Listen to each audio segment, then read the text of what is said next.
Welcome back to Proxy, everybody, and today we're going to be talking about the Armored Warhost and playing the detachment with the Ynnari. So, contrary to what some people will think, after doing a little bit of research on the subject myself and talking to members in my Discord, I firmly believe that there is nothing stopping you from using the Ynnari with the Armored Warhost. And I'll kind of go into that a little bit later in the video, but long story short, basically, if you look at the Eldar index under the Ynnari, it essentially says if your army is Aeldari. It doesn't mention detachment, it doesn't mention anything like that. It's not detachment locked yet. It will become that way during the Codex, but as of now, the Ynnari can use any Eldar detachment, which includes the Armored Warhost. So, having said that, are the Ynnari actually better than the regular or pure quote-unquote Aeldari when using Armored Warhost? And the answer is a resounding yes. In fact, I think it is the superior way to run the Armored Warhost detachment, and I would even go so far as to say it's possibly better than Battle Host Ynnari. And I know that's saying a lot, but when I talk about the different synergies that exist, you may actually start to agree with me. I actually do think it is much better than the Battle Host attachment, specifically for Ynnari builds. Now, that does mean you have to build the army a little bit differently than you would normally, but it can still be extremely strong. So let's go ahead and dive right into the video, and I'll talk about why I think this is possibly the best, Ynnari build that there is. So looking at a quick overview of our video today, we're going to be looking at the detachment rule enhancements and stratagems with an eye on the Ynnari. We're going to be talking about the pros and cons of running an Armored Warhost versus Battle Host with the Ynnari, strong units for the Ynnari Armored Warhost and why they're strong.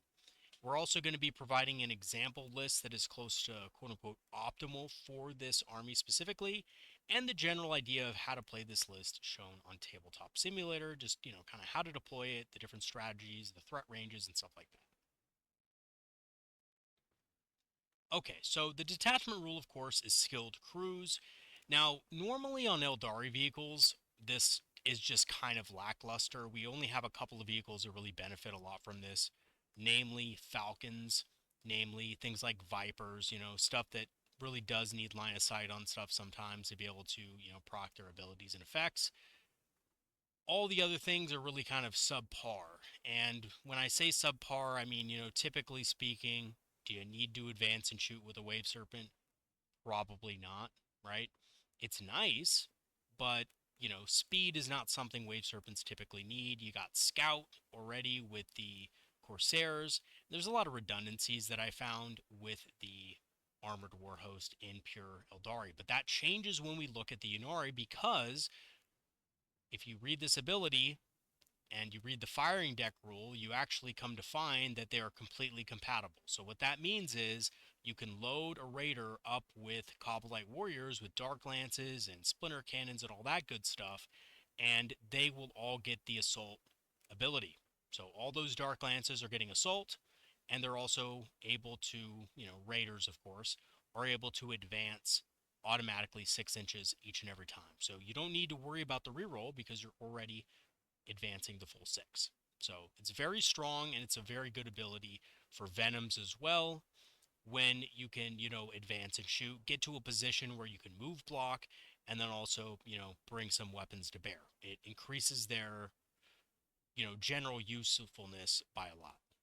So it's actually a really good detachment rule for Dark Eldar units and transports. As for their enhancements, Guiding Presence is one of those pretty awful kind of enhancements for the Aeldari, pure Aeldari, right? But when you start to look at it in terms of the Ynnari with things that have firing deck, you start to wonder, wow, +1 to hit on all of my Dark Lances that were normally hitting on 4s, now they hit on 3s? That's pretty good, right? So you target an Aeldari vehicle within 9, right, until the end of the phase. Each time that model makes an attack, add 1 to the hit roll. That's really good. So Dark Lances hitting on 2s or 3s, and then, blasters hitting on 2s, splinter cannons hitting on 3s with rerolls potentially because of guide, because you're going to have a Farseer Skyrunner in this list. All of a sudden, the damage is being tuned up to a level that is beyond what you could see from Battle Host, right? So, I mean, again, that's the goal of this kind of list. Even with Blade Storm, I think guiding presence and just guiding something is much more reliable. We have the Spirit Stone of Raylith for 20 points. That just makes an Aeldari Psyker a lone operative. Also heals vehicles. I think the healing vehicles is awful. It's never really going to come into handy. Our vehicles are just so fragile. They usually pretty much just die. And even if they don't, healing something D3 just so it can die the next turn is not really that big of a deal. The lone operative is nice, but in my experience, I found that it's actually not really needed. If you hide your Farseer Skyrunners well enough, you shouldn't need the lone operative ability. And even if they die, it's fine. They were pretty much there just to guide things anyway. So, lone operative, it's good, but is it worth getting, over the other enhancements? I don't think so. My personal opinion is the Spirit Stone of Raylith is optional. Harmonization Matrix is something that's actually really good with Ynnari because it allows us to actually farm CP. We can't normally have an Autarch do this in a Ynnari list, so this is really good. For 30 points, an Aeldari model, which, by the way, Drukhari units do count as Aeldari models, in your command phase, if the bearer or any transport is embarked within, is within range of an objective marker you control, roll a d6 on a 3+, you gain 1 CP. So you can basically just have a Succubus or an Archon. In my case, I think the Succubus is the best option for this, and I'll explain why later, but you just have the model in a transport, in a Venom or something like that, and you just farm CP all game. Great use of 30 points, in my opinion. And then we have Guileful Strategist, which allows you to redeploy 3 Aeldari vehicle units from your army. Again, this includes Drukhari vehicles as well because they have the Aeldari keyword, and being able to place them in Strat Reserve where they can then Deep Strike is super powerful. Again, this is something that normal Aeldari vehicles lack. Most of them, except for Falcons, lack the Deep Strike rule, whereas Raiders and Venoms have Deep Strike base. So they're able to actually pretty much be deployed, misdirect your opponent a little bit, and then just you put them right back into reserve where they can Deep Strike. So really powerful, and again, it's good in the normal Armored Warhost. I think it's pretty needed in Armored Warhost, but it's especially good in the Ynnari Armored Warhost. Looking at the stratagems kind of take on a new life with the Ynnari as well. Now, the Layered Wards is still pretty terrible, but it kind of has some sort of use in this detachment, because if you look at things that can normally one-shot things like a Venom, like for example, one single Doombolt will wipe out a Venom, right? A single Doombolt. However, if you use this stratagem, a single Doombolt will probably not wipe out a Venom unless it rolls a 6. So what that means is that you can actually reliably save your Venom and force your opponent to use a second Doombolt or force your opponent to shoot something at the Venom. And again, if you're burning more of your opponent's activations, that's actually a good use of CP. So, is this situational? Absolutely, but in some cases it will be pretty good. Vectored engines is probably needed, just allows your vehicle to fall back and shoot. Which again, with things like Raiders that have firing deck, this is really good. This is something you definitely want in your army. Cloud Strike is still good, right? You can use it on Vipers, but you can also use it on Venoms. Using it on Venoms is really powerful because they have models inside that can also shoot. So now all of a sudden you can drop a Venom in your opponent's deployment zone 6 inches away from something and blast a squad off of an objective, maybe a squad of cultists or something like that, right? Because you have a squad of 5 Cobalite Warriors within it. And 10 shots is not amazing out of the Cobalite Warriors, but you're getting 10 shots with their splinter rifles, and you're also getting 6 shots with the splinter cannon. So, or cannons, I should say. So you're getting a lot of DACA out of that boat for a relatively cheap price. And again, it's something that can also contest an objective afterward in the next turn if they're not able to deal with it. So really good use of CP. And again, we have more CP in this detachment because of the Harmonization Matrix enhancement. We also have Soul Sight, which is, again, really good on things like Raiders, which, again, it wasn't as good on things like Wave Serpents or Falcons and stuff like that. It's decent, don't get me wrong, but on something like a Raider, who can also fire with all of the Dark Lances inside of the vehicle, as well as all the other weapons, being able to reroll a hit, a wound, or a damage roll. And actually it says and, right? So it says you can reroll 1 hit roll, 1 wound roll, and 1 damage roll made for a model in your unit. That's pretty powerful when you have so many weapons. It's one of those things, right? It's like a lot of people will look at this and say, well, Battle Host is better. Well, Battle Host, yes, just at its face is better, but when you account for the fact that you're going to be guiding the vehicle, you're going to be possibly giving it +1 to hit, rerolling a hit roll for all those weapons inside, 1 wound roll and 1 damage roll can be very good. And it just boosts the damage of an already very powerful combo even further. Soulsight is amazing in this detachment. And then we have Anti-Grav Repulsion, -2 to charge rolls. Again, not that great, but it's actually really funny on Venoms if your opponent wants to charge something into a Venom, and all of a sudden you just put this on the Venom, make it impossible to charge. Kind of funny, kind of troll, but in some cases, if you're cloud striking a Venom in the opponent's deployment zone, and then your opponent wants to just throw some trash at it to kill it, and, even a unit of Assault Intercessors can probably bring this thing down, but if they can't get close enough to guarantee a charge roll against it, you can throw this down and make it extremely hard for them to be able to kill it. So again, situational, but still kind of funny when you have a small, really small model that's a little bit harder to charge, like a Venom, being able to be used with this.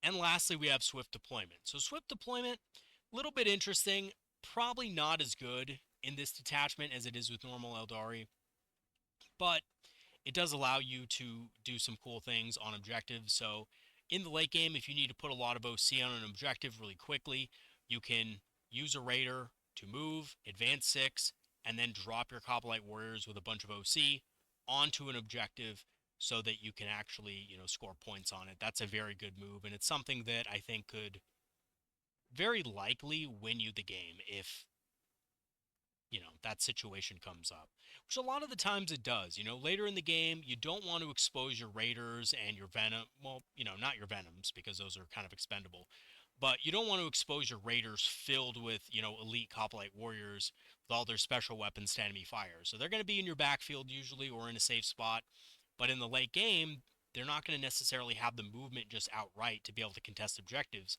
But with this stratagem, you actually can, because you can then disembark onto an objective. And I will show you kind of how that works later in the video when we head to our tabletop simulator example. Okay, so what are the pros and cons of running an Armored Warhost versus the Battle Host with Ynnari? So here are the pros. Drukhari transports love, advance, and shoot. Plus, the advanced rerolls are great on Venoms. Boom. They love the detachment bonus. That's awesome. It's not so great with Aeldari. It's very good with the Ynnari.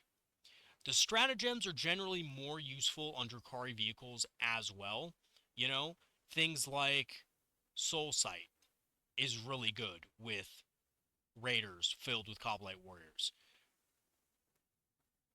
Layered wards can save a Venom in a lot of cases against certain things and make your opponent shoot something else at it. Even anti-grav repulsion is decent on a Venom, versus something like a Wave Serpent that's going to be in the mid-board, right? So there's going to be a lot of things that are just better with the Drukhari stuff. The enhancements are also actually useful in the Ynnari and make sense with the Ynnari, right? You have the Harmonization Matrix, which makes no sense currently with the current Aeldari because you have an Autarch, right? that gains CP. Why would you need extra CP generation? Well, in the Ynnari, it actually is good, right? Because they don't normally have access to the Autarch. The Guiding Presence, again, makes very little sense on something like a Falcon where you might only generate one or maybe, if you're lucky, two extra hits versus normal in a Battle Host detachment. But you're generating a lot of extra hits with a Raider filled with Kabbalite Warriors. And then, of course, the other two are just generally strong. Spirit Stone of Rayleigh is decent, but I actually think it's more of a luxury enhancement, if I'm being honest. And then Gleamful Strategist is just useful in general in both detachments anyway. Or, it's good with pure Aeldari and Ynnari both. Now, as far as the cons go, again, you are giving up on Battle Host rerolls. That is just generally good, right? They are really powerful just to have army-wide. And some of the more powerful units in a Ynnari army are not as useful in Armored Warhost. Scourges, for example, are really good in a Ynnari list. They're not that great in this setup. But luckily, you don't need them. Now, what this does mean is you don't have access to as much Haywire unless you take a kind of a little bit of a hit, right? I mean, the reason why Scourges are good in Battle Host is because they get the reroll to hit and wound, which make them more effective. You're not getting that in this, so you do have to keep that in mind. And again, I think Scourges are just one of those units, unfortunately, a little bit too expensive, and they don't get enough buffs in this detachment to be that useful, right? So, Scourges, good unit, but not as good as maybe Kabbalite Warriors mounted in a Raider. So let's talk about the strong units for the Ynnari Armoured Warhost. I spoke about a few of these, but let's go into them in detail. So Kabbalite Warriors are utterly fantastic. They're beautiful. They form the core of this list. And the reason why they're good is because they're both good in Raiders and Venoms with Advance and Shoot. And they love all the buffs that the Eldar units can get. They love Guide. They love the +1 to hit. They love Advance and Shoot, like I spoke about before. They give you sticky objectives, which is really amazing in this detachment as well. They just absolutely love this detachment. They're really good, bar none. And they're fast. They're movement 8, which may not make a lot of, people turn their heads, but it means that they can disembark and advance quickly onto objectives if need be. Ravagers are also good. They make good use of the Soul Sight stratagem, as do Raiders filled with Coppelites. So if you want to run some Ravagers, by all means, they're pretty good. They get natural rerolls, so, of 1, of course. You can give them the +1 to hit, and then combined with the natural rerolls of 1 to hit, and they're hitting on 2s with the rerolls. Pretty strong. Venoms are also great with Cloud Strike to score objectives or wipe out vulnerable targets. Farseer Skyrunners can guide Raiders full of Cobbleites, like I spoke of before. Very powerful. Yvrain and the Troop may not seem like an obvious choice, but they're great as a counterpunch or anchor unit in a Ynnari list, which is extremely powerful. Shroud Runners can also pass out lethal hits to Cobbleites, making them hit extremely hard, even against tough targets. So I love doing this against, like even Custodes, right? If you're going against a Custodes player, and usually Dark Glances just bounce off of Custodes, at least you know that your, Splinter Cannons and Blasters and stuff like that can probably get a few wounds through as well. Vipers are also good for removing cover and cloud striking for objectives, like I spoke of in the Armored Warhost, pure Aeldari detachment. Vipers are really good, right? Removing cover, being able to have a Bright Lance, being able to score objectives, all good things for 75 points. So they're excellent as well. Okay, so here is my 2,000 point Ynnari Armored Warhost. I think this is pretty close to optimal. I haven't, in full disclosure, I've only played about one practice game with this, and it wasn't even really against anybody except myself. So I can't really speak to the quote unquote tournament optimization, but I have kind of figured out, and I've deployed this army on every single deployment type, every single deployment zone, and I've come to kind of realize that this is probably about as optimal as it gets. I don't know if I'd honestly change anything, even if I played practice games with it against real players. So here's the characters. We have Yvraine as the Warlord because Ynnari, right? We have a Farseer Skyrunner with Guiding Presence. That's the +1 to hit enhancement. We have the Farseer Skyrunner with Guileful Strategist. So we have two of these, and they're going to be guiding the Raiders usually. And honestly, they're going to be doing some major damage. Even Farseer Skyrunners are pretty good themselves at killing infantry and stuff like that. With Eldritch Storm, we have a Succubus with the Harmonization Matrix. And you might be thinking at this point, why would you have a Succubus with it? Well, simply because the Succubus is the cheapest character that you can get in Ynnari at 45 points, so it's super cheap, and you can fit it into a Venom with Coblite Warriors. So they're not going to be joining the Coblite Warriors, it's just going to be in the Venom with them. So that's a pretty big distinction there. But yeah, the Succubus can just kind of hang out on the objective with some Coblites. Coblites probably want to be on there anyway, make it sticky, hold it down for you. And, if need be, if you need the Venom to go somewhere else, you can always just pop the Succubus out, have her alone on the objective, and have the, Venom just go and do stuff on its own. For battle line, we have 4 units of 10 Coblite Warriors. They have all the good stuff, the Blast Pistols, the Phantasm Grenade Launchers, the Darklance Blaster Shredder, and Splinter Cannons. That is going to bring us up to 440 points for the 4 squads of those. It may seem like a lot of investment in Coblite Warriors, but it is worth it. Because what we're going to do is we're going to split up those units, and all the 5-man units with Splinter Rifles are going to go in the Venoms, which we have 4 of in this list, and all the special weapons are going to go into the Raiders. As for other data sheets, we have a support weapon with D-Cannon, which is surprisingly good in this detachment. And I was originally going to put a Ravager in here, but I decided, after deploying stuff and just seeing where stuff fit inside the deployment zones, I learned that the support weapon with the D-Cannon with the optional 6-inch advance that you can have on it with a Fate dice is actually really, really good and borderline OP if your opponent has nothing to deal with it, right? Like if your opponent has no way to deal indirect fire, then your support weapon's going to go crazy. It's just going to be super powerful, especially with the stratagem support. We have an 11-man troop with the 4 Neurodisruptors, 4 Fusion Pistols, and Power Sword. They're going to be that counterpunch with Yvraine. So whatever comes down the midboard that the rest of the army can't really deal with, Yvraine and the boys, or, Yvraine and the girls, whatever, can come down and destroy whatever comes out. We have 3 Shroud Runners for those lethal hits and, general objective goodness. We have 2 Vipers with Bright Lances, and they're just there to remove cover, Cloud Strike when needed, stuff like that. We have 5 Rangers for infiltration and screening. And then for dedicated transports, like I said before, we do have the 2 Raiders with the Copolites filled to the brim. They're going to be extremely deadly. Those are essentially super Ravagers. Think about them like that. We have 4 Venoms as well, so that we can split up those 10 Copolite Warriors, those 4 squads of 10. And Venoms are also just good, right? They're just good transports for 70 points. And then we do have 1 Wave Serpent with a Bright Lance and Shuriken Cannon that is going to be transporting your Yvraine and the troop. And that is our 2,000 point Ynnari Armoured Warhost. We have plenty to deal with tanks, right? We have, we have, I think, 7 Bright Lances or Dark Lance equivalents, right? No, sorry, we have 9 of them, right? Because we also have the 2 Vipers. So we have 9 Bright Lances. We have a ton of stuff that can deal with tanks, right? We have a bunch of fusion pistols, and we have the D-Cannon. So we have a ton of anti-large.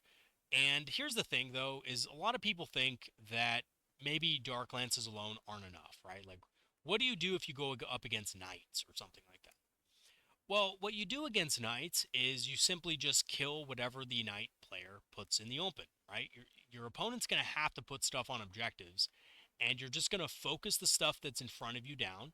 The stuff that can threaten your models next turn, you put down, and you just leave the rest, right? You are a small enough army that even if your opponent kills a few Venoms a turn, because you're going to put those Venoms out there, they're not going to be able to kill everything. They're not going to be able to realistically get into the back of your deployment zone to kill your Raiders filled with Coblite Warriors. And turn after turn, you're putting in 7 Dark Lances into whatever comes out. And that will kill, right? 7 Dark Lances is easily enough to kill pretty much anything in their Knight roster aside from Canis Rex, right? with the buffs. And of course, I am also saying that you're going to have the Ignores cover, you're going to have the Farseer Skyrunner guiding, you're going to have the guiding presence, so you're going to be hitting on 2s and 3s, re-rolling hits, Ignores cover, lethal hits, right? You're getting all those buffs. There's really nothing that can stand up to that unless you get really unlucky. So, yeah, you're going to be putting a lot of damage into whatever comes in the open. So, chances are your opponent's just not going to want to put their big knights out in the open right away, and you can kill the little knights early on in the game, and then you can work your way up from there. So even against armies that are heavily skewed in, in tanks and stuff like that, you can still deal with those fairly effectively. And then the Venoms can just kind of have a heyday as soon as some of those tanks start getting lost. And, the Venoms can go around, score objectives, move block, stuff like that. Okay, so next I want to kind of show you guys how to deploy this list. We're going to be deploying on a hammer and anvil kind of map, and I'll meet you guys on Tabletop Simulator in just a second. Alrighty, so here is the army list in full view. This is what it looks like. We have our 4 units of warriors. Of course, we're going to be splitting those, and the special weapons are all going to go into the raiders. We have our Wave Serpent with Yvrain's troop in it. We have our 2 Vipers. We have our Shroud Runners, our Rangers. We have our 4 Venoms here with the leftover Copolites. And we do have our support weapon and also our Succubus that is basically just going to be farming CP for us all game. So, basically, I've come around to the thinking that the Ynnari Armoured Warhost is perhaps one of the best ways to run Ynnari, just because Dark Eldar transports really do benefit from the Skillful Crew's Detachment Rule. So being able to advance, fully advance and shoot with Raiders, by the way, Raiders auto advance 6, being able to do that and then pump out a bunch of, high-powered shots with guide is possibly one of the best and most efficient shooting platforms in the entire game. So, this army is pretty good, but you got to know how to set it up and you got to know what it can do on the battlefield. So, what I've done for you here is I've kind of mocked up a deployment zone. Hammer and anvil, very common kind of deployment, and one that's usually pretty tricky for the Eldar because we like to kind of spread out, and this is very condensed. So this favors more durable armies typically, but the Ynnari Armored Warhost is actually one of the few Eldari builds that can actually deal with a lot of tough and durable units, and this is how. So, we've deployed here. Now, we do have a couple things in reserve. We have put a Viper and a Venom in reserve. Usually, we're going to deploy these, kind of try to throw our opponent off. Then we're going to use the Gleamful Strategist enhancement to go ahead and pull them back into strategic reserve. We can also do that with another unit on the field. I like to use that with this Venom. So on this particular deployment, the Venom right here is totally hidden for the most part, unless our opponent wants to come all the way out here to see it, to draw a line of sight to it. And it's definitely possible with a number of units, but if I see that my opponent puts something here in this area to, kind of go over here, I can just move my Venom slightly back, right? I can move it over here, or I could just move it behind this Raider and it'd be totally safe with the Guileful Strategist enhancement. And of course, that's on one of my Farseers. The other Farseer has the Guiding Presence for the +1 to hit. Now, you will notice in this list, I don't have the Spirit Stone of Raylith. I actually think that even though Lone Op on a Farseer Skyrunner is good, I don't think it's completely necessary. And I don't want to spend a bunch of points on characters to be able to get all the enhancements in this detachment. So I actually chose not to go with that one and instead to go with the Guiding Presence, which gives me a +1 to hit. It's really strong on the Raiders, and I couldn't, just see myself giving that up for Lone Op. I would rather one of my Farseers die later in the game than have to worry about that, not getting the +1 to hit. So we've deployed like this. We have our Wave Serpent right here, ready to respond to either of these objectives. Basically what this thing does, it just stays here for the most part. The troop then, gets out, disembarks 3 inches, moves 8 inches, and then charges whatever's on these objectives here. Shroud Runners are right here, and if I go first, the first thing they're going to do is they're going to move up with Scout. They're going to move 9 inches to here, right? They're going to go through here, move 9 inches to here, into this little pocket, and then if I go first, I can kind of move them into this pocket here where they're safe from enemy shooting. And then once my opponent brings out their units, I can use my Shroud Runners to mark something with lethal hits. I can give one of the raiders guiding presence from one of the Farseers, give them guide, and then I can come out with one of the raiders either right here, right? I can move right here and shoot anything over here, or I could come over here on the other side, over here, and shoot anything down this lane.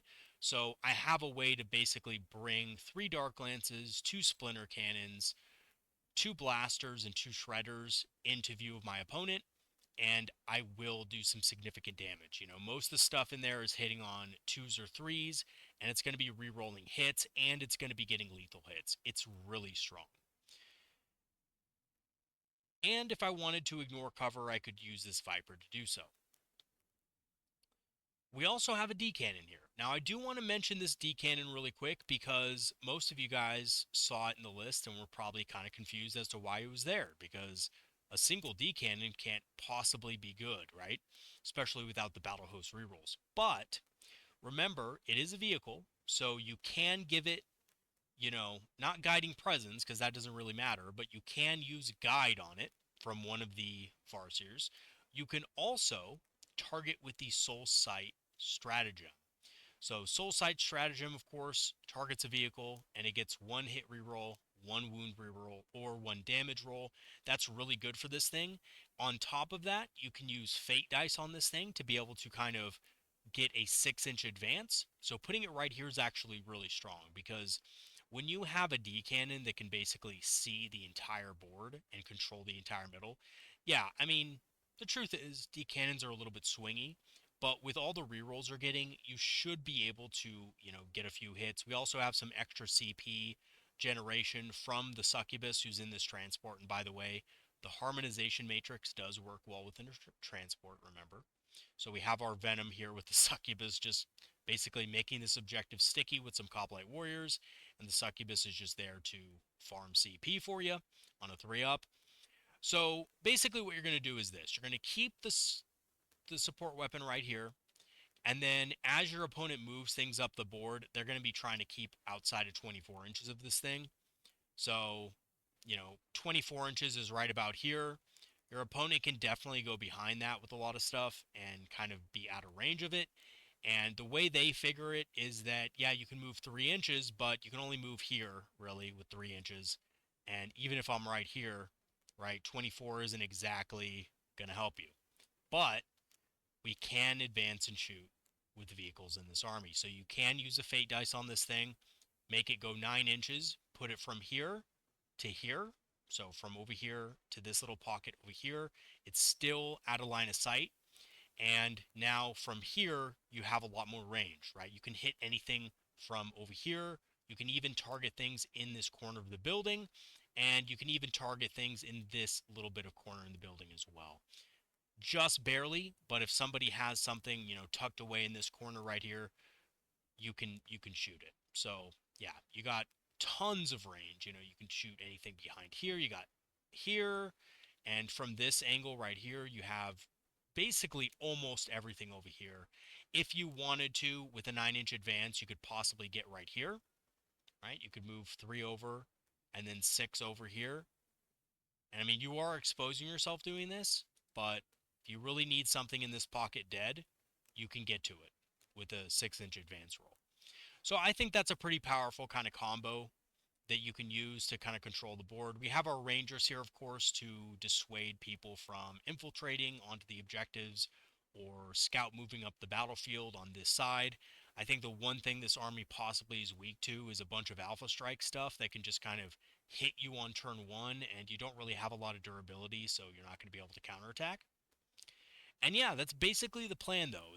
The plan is set your opponent up, have a place of strength on one side of the battlefield, know your lines of fire, and just as your opponent comes out onto these objectives, which they will have to take turns 2, turns 3, etc. Blow them off the objectives, and then, of course, use your superior mobility to then get on the objectives. We have a bunch of Cobblite Warriors and Venoms. One of them's deep striking, but we also have just a couple on the board, and they're going to be kind of waiting for your opponent to go onto the objectives, and then they're going to fly on the objectives themselves to take it. So one really cool thing you can do with these Venoms, opponents really like to put stuff on this, specific layout. They like to put stuff right here, right? So they're towing the objective, but they're also behind line of sight to shoot. Well, a great thing to do with the Venom is just simply this. Move forward 14 inches, right? Just right here.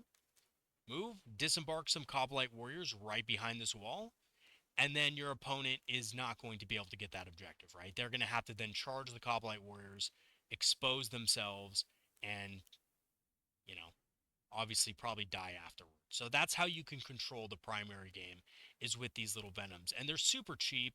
Venoms are 70 points. The Cobblite Warriors inside are just less than half of the value of the Cobblite Warrior squad, because they're the splinter rifles. So losing them isn't a big deal. But if your opponent doesn't do anything about them, then they're going to make these objectives sticky, and they're going to be able to kind of get primary points, right? So yeah, that's a very powerful strategy to use with this army, is just use a lot of Venoms, use a lot of your Venoms to kind of contest objectives, bait your opponent out. They're going to need something a little more than bolters to be able to kill a Venom. So they're going to have to bring out some at least medium anti-tank guns, or, at the very least, something like an autocannon to kill them. And then you could just come forward with these raiders, which are essentially souped up Ravagers, how we have it set up. They're going to come out, they're going to shoot whatever is going to be, out on these objectives, and they're going to absolutely destroy it. Even if somebody comes on the mid objective, right, we actually have 20 inches of movement with these things. So, from the prow, we can pivot for free, which I don't know if you guys know this, but if you pivot with a raider, you lose 2 inches, but you're essentially still gaining 2 inches because of the way the raider is actually, super long like this. So I always just measure 20 inches from wherever it is. Of course, when you're in an actual game, you're going to have to actually do it. But 20 inches will get you right about here. Will get you in this terrain piece to where you can shoot past it at anything that it's in, right? Because you're going to be fully within this terrain here. So you can easily just shoot past and actually kill anything you want, essentially, right? That's on this objective. So that's a pretty good move. You could also just do this, right? With this raider right here, you could move up and just get that line as well. So because these things are so fast, you can get line of sight angles from a place of safety. So it is really something that your opponent's not going to be expecting. And I actually think this is a really powerful build. I was playing around with it a lot, just kind of giving myself, time to think about the list, deploy it, run through a few turns with it on a tabletop simulator. By the way, guys, if you're wondering how to optimize your lists and you don't have anybody to necessarily play against, but you still want to, optimize your list for a couple of first games you play with it, tabletop simulator is a great way to do that. And on top of that, you can simulate a battle against yourself. I know a lot of people have something against that, but the truth is that playing against yourself can teach you a lot about where you're going to deploy, what you have to look out for, and stuff like that, right? It's by no means a real game. I'm definitely not saying that, but it's a good way to kind of practice and optimize. And by the way, I actually did that with this army, right? So one of the things I found when I was practicing is I was initially using a Ravager instead of the support weapon, and I was using an Autarch instead of a Succubus with the Harmonization Matrix. And what I found that it was really easy to just kill the Autarch with any kind of indirect fire. Like, literally, I was using a Basilisk on the other side of the field, and a single Basilisk was able to take out the Autarch in one turn. And I thought to myself, okay, well, I can either spend more points on the Wayleaper and have to cut something out of my army, or I could just give the Succubus the Harmonization Matrix, put it in one of the Venoms. I want this objective to be sticky anyway, so I'm kind of saving points, and I'm preventing a single indirect fire piece from being able to kill both the Venom and the Succubus in the same turn. So, and by the way, if somebody does have like even 2 Basilisks back here, right, they're going to have a little bit of a hard time killing the Venom and the Succubus in a single turn of shooting. I mean, they can do it, but they would have to roll really high. Like, on average dice, a single Basilisk actually does not really kill a Venom. It takes a couple of Basilisks to kill a Venom, and then on top of that, it would probably take 3 Basilisks to kill the Venom and the Succubus on the objective if they really wanted to shut down your CP generation on a 3+. Most of the time, though, your opponent's not going to be doing that. That's just a waste of their time, right? If they do that, they're not shooting the support weapon. They're not shooting at the Shroud Runners. They're not shooting at any of the other pieces that they probably need to kill. On top of it, right, we are using the Armored Warhost, so we can deploy things in reserve and have it come out via Deep Strike with Cloud Strike, right? We have Vipers that can Cloud Strike, come down behind the enemy. We have, potentially, we could even put the Wave Serpent in Cloud Strike. I don't think that's a good idea, but you could do it, right? You can come in within 6 inches. Probably not the best idea. Maybe it's the best idea to rapid ingress with it, but you could put this in reserve. And there's a lot of other stuff you can do, like these little Venoms, I think, are a great way to, or, it's good to Cloud Strike these things because they can come in pretty much anywhere and just squeeze into little tight pockets and be able to shoot enemy units and support tools and, different, single lone op characters and stuff like that. So there's a lot of mobility with this list. Also, advanced shoot and disembark is a great way to get some of your Cobalite warriors onto objectives. Like, if you really need to on turn 5, come out and put a bunch of OC on this objective, you can, right? So, to give you a quick example, if we wanted to use the stratagem that allows us to disembark, this raider can go, right, about 6 inches here. And again, pivots are free basically for the raider because they're not free. Don't get me wrong. You do have to pay the 2 inches for the initial pivot, but then every pivot after is free, so you end up getting just the same movement. You can come up 14 inches, right? And then you can disembark 3 inches, which should put you it should get you just about to the objective.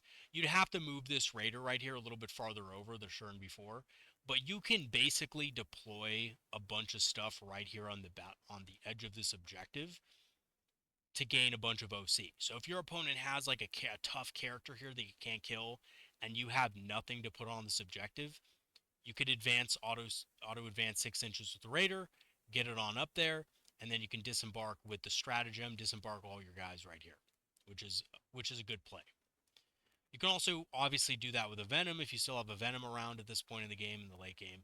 So there's a lot of cool little tools that you can do with this army. I really do think that the Armored Warhost is kind of more designed towards Dark Eldar. If Dark Eldar had the Armored Warhost, I think it would be really good. I think you'd see a lot of like Dark Eldar players kind of jumping at the opportunity, right?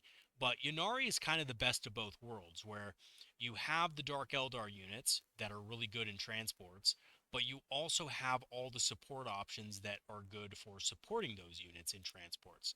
Like normally, Cobalite Warriors and Raiders aren't that good in Ynnari because you don't get pain tokens. You don't get the full hit rerolls. But in Ynnari, if you take these Farseer Skyrunners, which you want to take anyway for guiding presence and stuff like that, then you have guide. So you basically have a pain token built into your list, which is really, again, really powerful. And Soul Sight is really powerful on things like D cannons, but you could also use it on a Raider if you wanted to for a hit, wound, or damage reroll. It also kind of works on them. So, yeah, absolutely. So, yeah, this is a very strong list. I think it's definitely the way you want to play Armored Warhost. I know that in, some super competitive settings, they may argue with you about, using Ynnari as an Armored Warhost. But rules as written as of now, you can do it. There's nothing preventing you from doing it. There's nothing in the book that says, no, you can't run Ynnari as an Armored Warhost. the Ynnari rule just says as long as your army is Aeldari, which it is, right? You're running Ynnari, so your army is going to be Aeldari. It doesn't say anything about only using the battle host attachment or anything like that. Now, word to the wise, obviously this will go away when the codex comes out. So, don't buy a bunch of stuff just to run this. But if you're already running Ynnari, you want to try something different with your Ynnari list, definitely give this a shot. I think it's worth it. All right, so that's going to be it for our tabletop example. Just wanted to show you kind of how to set up and some of the cool things you can do with the list. We're going to go right back to the video, and I'll catch back with you in just a second. Alrighty, so we're back, and in conclusion, even though this detachment won't be here for long with the Ynnari, I do think this is the superior way to play the Armored Warhost for the time being. This will go away in the Codex, so you only have about a month of this before the Codex comes out, so enjoy it while it lasts. Drukhari transports are absolutely amazing with this detachment. They benefit much more from the detachment rule stratagems and synergies than pure Aeldari builds do. And that is a little bit sad, to be honest. I was really hoping that the Armored Warhost was good for pure Aeldari, but we won't know until the Codex comes out. So for now, the Ynnari are just going to be superior. And I have to say, the core of the list, the Kabbalites in the Raiders with Guide Up and, +1 to hit is just really powerful. It hits really hard. Most vehicles in the game will not be able to stand up to 2 of these, right? If you have 2 Raiders shooting at a vehicle downrange, whether it be a Land Raider or a Wave Serpent or a Ghost Ark or whatever it is, not a lot can actually stand up to it. There's a lot of firepower going into it. And when you consider you have a 20-inch move with advance and shoot, it's just the icing on the cake. It's really very powerful, very strong. Now, obviously, there are things that I think could beat this out. I think the Necron detachment, the Star Shatter arsenal, is really strong, and I think what this list maybe doesn't do as well against is 4+ invul saves. I think 5+ invul saves are fine, because you figure every 3 Dark Lances you have, go through, 2 of them are going to fail, so you're going to do a lot of damage, especially with Soul Sight when you're re-rolling a damage roll. That's fine, but when you get a 4+ invulnerable save, it starts to become a little swingy. Like, I've seen a lot of people just make 3-4 ups like nothing, and it's like, okay, if you can do that on a regular basis, this list unfortunately doesn't have the punch of the Haywire to back that up, right? And I think maybe that is the weakness of this list. If any list is, rolling hot with 4+ invul saves, it's going to be hard for this list to actually function as a, serious threat. But again, that's just accounting for dice. On average dice, this list should do very well even against those factions. So, yeah, I do think this is extremely strong. But let me know what you think in the comment section. This is rules as written. Just to let you guys know out there, rules is written. You can take Ynnari with the Armored Warhost. GW has not come out with anything saying anything against it, and as of now, as it's worded in the index, you can do this. If you want to take it to a tournament, ask your TO, but to be honest with you, it is just raw, right? Rules is written, you can do it. Simple. If the TO wants to go against that and say, oh, actually, it's not, it's not supposed to be this way, or whatever they kind of excuse they come up with to not let you do it, they're using an interpreted version of the rules. They're not using the rules as they are written. So, just to let you guys know that. If you have any comments about that, please put it in the comment section below if you don't think you can run it like this. But, we discussed it in our Discord. It's pretty clear what they say in the index, and it's just simply, if your army is Aeldari, you can take Ynnari, and that's it. If your warlord is Yrvain. As long as your warlord's Yrvain, and you're running Aeldari, it's fine. Which, again, a Ynnari army counts as an Aeldari army. So, anyway, that's going to be it for today's video. Thanks for watching. Let me know what you guys think about the Ynnari Armored Warhost in the comments below. Do you like it better than Battle Host, or is Battle Host still better? For those of you who have supported the channel over the last 2 years and are patrons and on my Discord, thank you so much for supporting the channel. It means a whole lot to me, and I'm happy to have your support 2 years down the road. If you guys do want to support the channel and join our Discord, I will leave the link in the description. There's a bunch of people from all over the Eldar community who love talking about strategy, tactics, and of course, hobbying. I'm in there as well, so you can talk to me also. Love to talk to, people about strategies and tactics and different lists and stuff like that. So definitely hit me up. And, you just have to sign up for a Patreon free trial to do so. And of course, it's totally free, right? You just have to cancel before the free trial period is over. If you also want to grab some discounted Eldar minis on Amazon or some Eldar inspired apparel, I have an Amazon affiliate link in the description. So if you're going to buy on Amazon anyway, you might as well buy it from the link below. It does help the channel a little bit and, doesn't cost anything extra for you. And if you want to grab some Eldar inspired apparel, I do have a channel store page which has a bunch of cool Eldar inspired designs on it. So check that out when you get the chance. And I will see you guys next time. Have a great one, everybody. And I'll see you guys in the next video where we're going to be doing another Tabletop Simulator battle report. All right, guys. Peace out.